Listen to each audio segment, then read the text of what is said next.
नमस्कार मित्रों,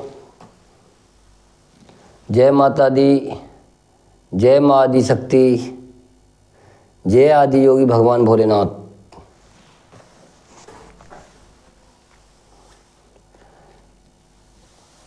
कैसे हैं आप सभी? उम्मीद करते हैं आप सभी ठीक प्रकार से होंगे। हमारे YouTube चैनल सुखदेवी भक्ति योग और मंत्र में आप सभी का हार्दिक स्वागत और अभिनंदन।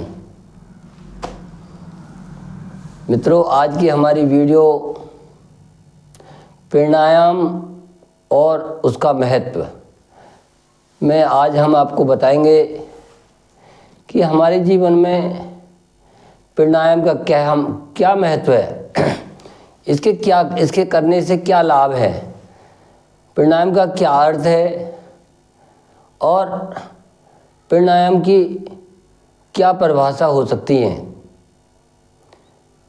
आइए मित्रों, वीडियो की शुरुआत करते हैं।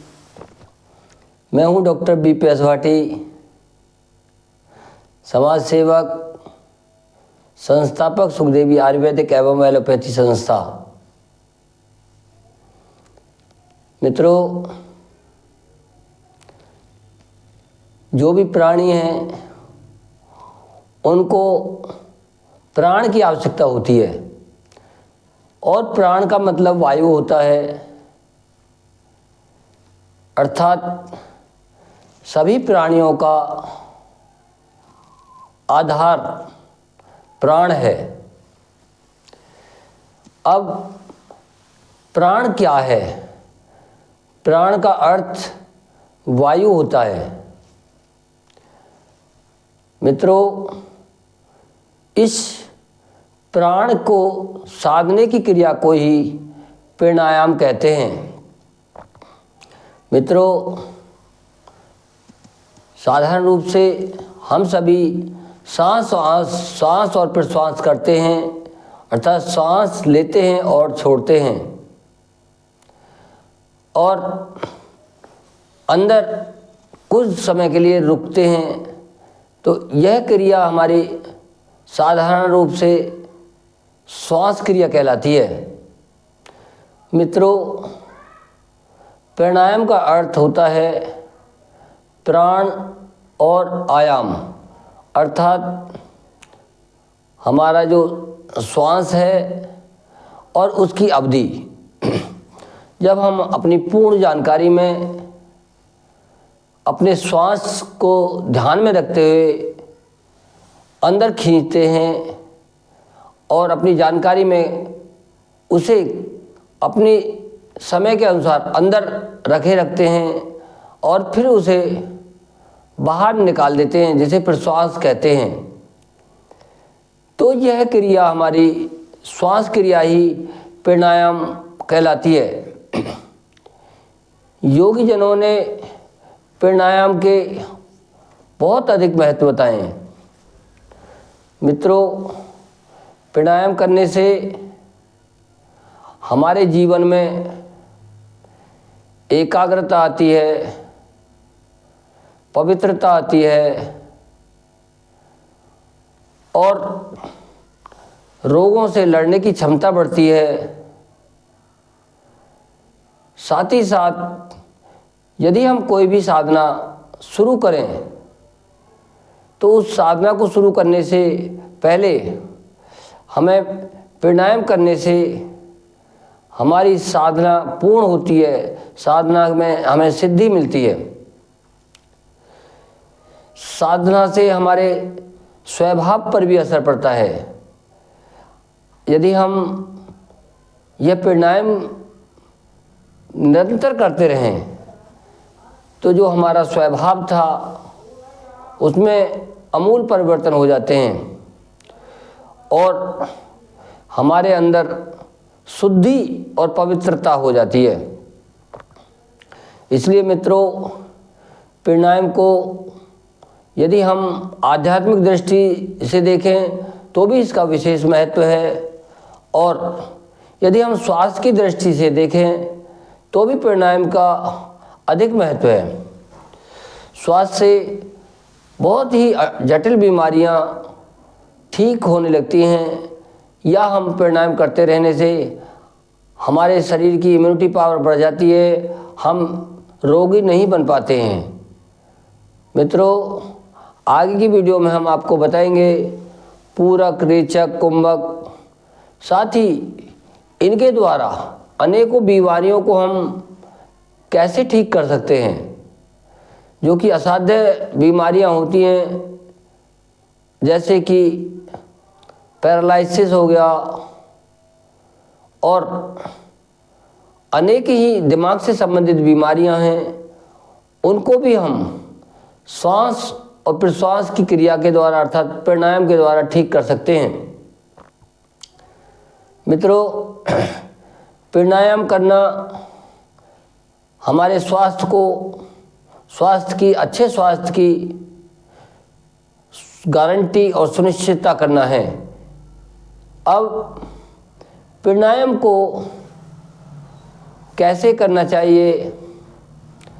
सुबह और शाम यदि ये खाली पेट किया जाए तो प्राणायाम बहुत ही अच्छा रहता है।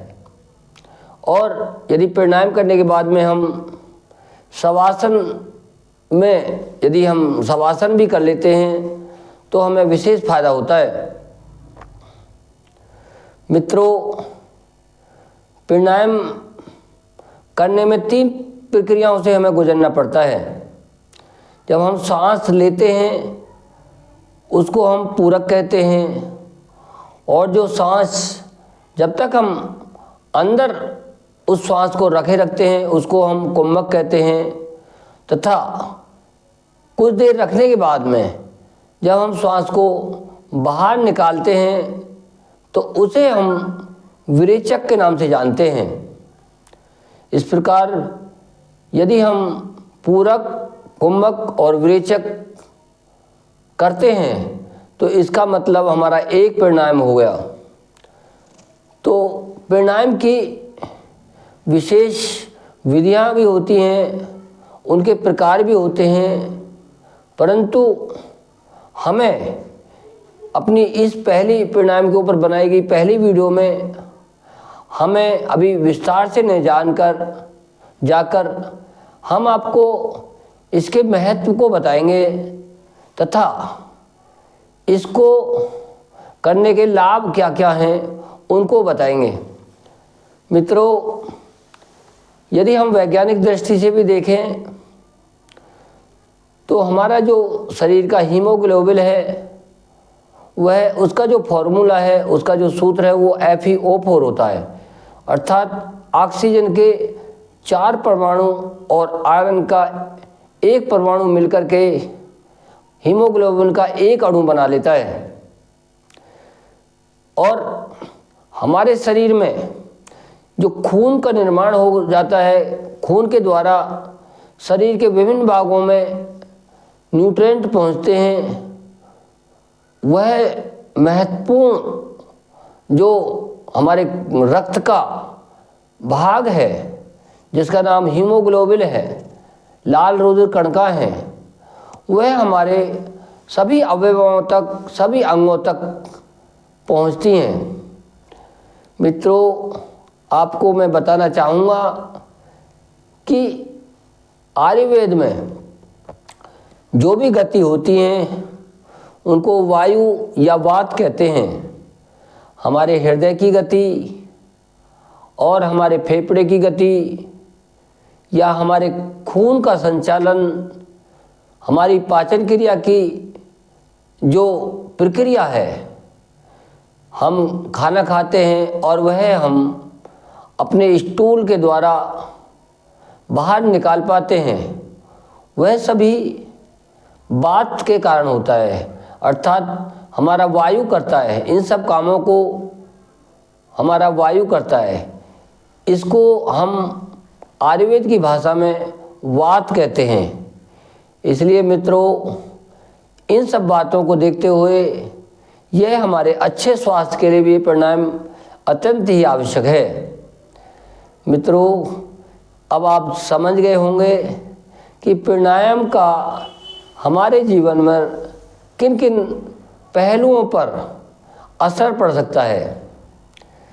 जीवन में यदि हमें शुद्धता लानी है, एकाग्रता लानी है, ध्यान की क्रिया हमें करनी है, कोई भी साधना यदि हमें करनी है, अच्छे स्वास्थ्य भी यदि हम पाना चाहते हैं, तो मित्रों हमें प्राणायाम नित्य करना चाहिए।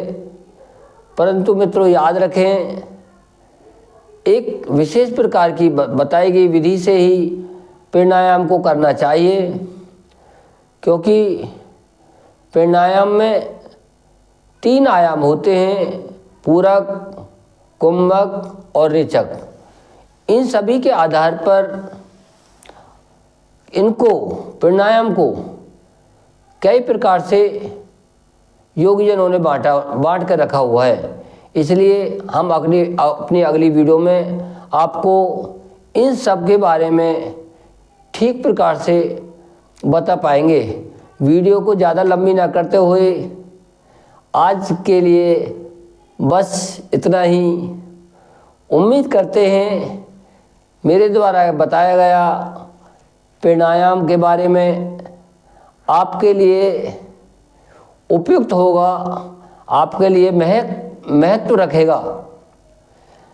इसके बाद यदि कोई भी आपको समस्या, कोई भी किसी प्रकार का भी प्रश्न पूछना है प्राणायाम से संबंधित, तो आप हमारी वेबसाइट पर मेरा नंबर दिया हुआ होता है, आप नंबर से भी पूछ सकते हैं या अपने कमेंट बॉक्स में लिखकर भी पूछ सकते हैं। आज के लिए बस इतना ही। जय माता दी।